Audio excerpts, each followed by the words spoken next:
Earlier today, my brother picked up this John Deere 110 round fender. Let's take a closer look at it, see exactly what he got. Well, fortunately for him, somebody just put brand new tires on it. I mean, you can still see the little nubs on them. They're Carlisle's. Carlisle Turf Masters. For what he paid for this thing, he pretty much paid for the tires and got the tractor for free. We ran the number on the serial tag, and there's something funky going on. Based on that number, it's the 70s, but the 70s didn't have the round fenders. At that point, they had gone to the stamped pan, where this whole thing was one piece. So I'm guessing this is some sort of parts machine where this center column is out of a newer one, and the rest of the frame is probably, you know, what you see here, the round fender. He didn't buy it for a showpiece, just something to run around the yard and have fun with. So it doesn't matter if it's not the correct numbers and all that jazz. It's got the round fenders, it has the right look. That's all he really cares about. It did come with the mower deck, that's still out in the trailer. The guy said he had it running last fall. It does not currently run. So I'm gonna pop that carburetor off quick, give it a good cleaning, and I bet it's gonna run just fine.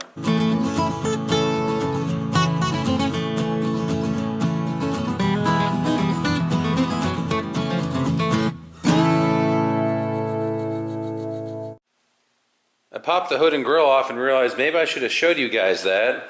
So you can see there's just two pins, one on each side here.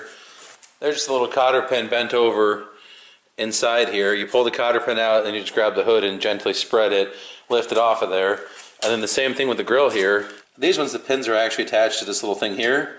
You just squeeze those two in and the whole grill just lifts right out, which gives you great access to the coil and the carburetor and everything up front here. And here's the carburetor. Looks pretty gunked up on the outside, so when he said he had it running last year, I'm guessing he didn't actually go through this. It just happened to run, and in the meantime it plugged up on him. I've got the carburetor pulled apart, and right here's the problem. The needle valve was seized in there. It was completely gummed up. I could not pull it out with just my fingers. Can you see that green goo on there? Let's get you some better lighting. There, now you can see it. That green goo on there had it plugged up to where it could not drop down and let fuel into the bowl. There was some fuel in there, but clearly not enough to run. Must have just been whatever could trickle past. So I'll clean that up, clean out the seat where it goes into. I'll pull out the little mix screw here, clean that out, put it back together, and I bet it fires right up. Something I like for cleaning out the jets with is a torch tip cleaner set. Works really good. You just start at the smallest one and keep working your way up until it gets snug, and you get it pretty clean that way. And I also took, where are they at? Q-tips. You know what a Q-tip is. I also take Q-tips and I just stuck it in the where the needle seat goes and twisted it around and scrubbed all that gunk out of there. So it's flowing pretty good now. It's back on the machine, and of course the fuel shutoff still works. It didn't leak a drop the whole time I had it pulled apart.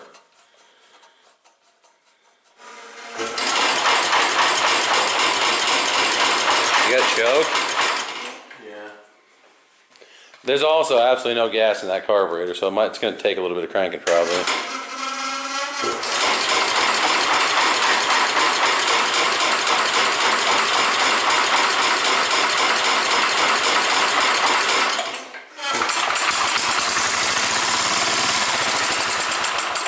Oh.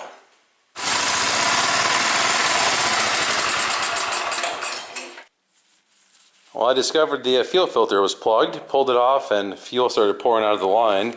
So I put another used fuel filter in, because why would I have a new one? And I bet it starts up now.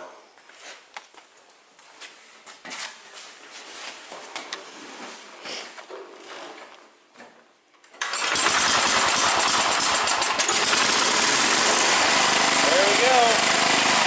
Between this plugged fuel filter and that needle valve being gummed up, didn't stand a chance at running. I'll go ahead and pop the air filter on it quick, and we'll buzz around the yard here before the sun totally sets.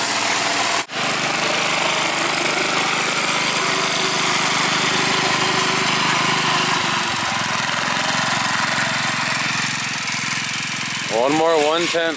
Oh wow.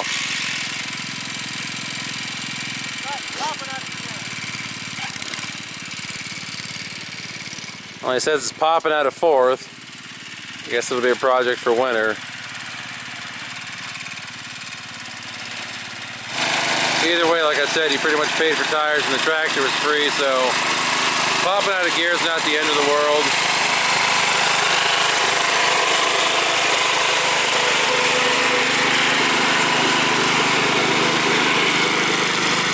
If you like this kind of content, please subscribe, stick around for the next video, and I'll see you then. Thanks for watching.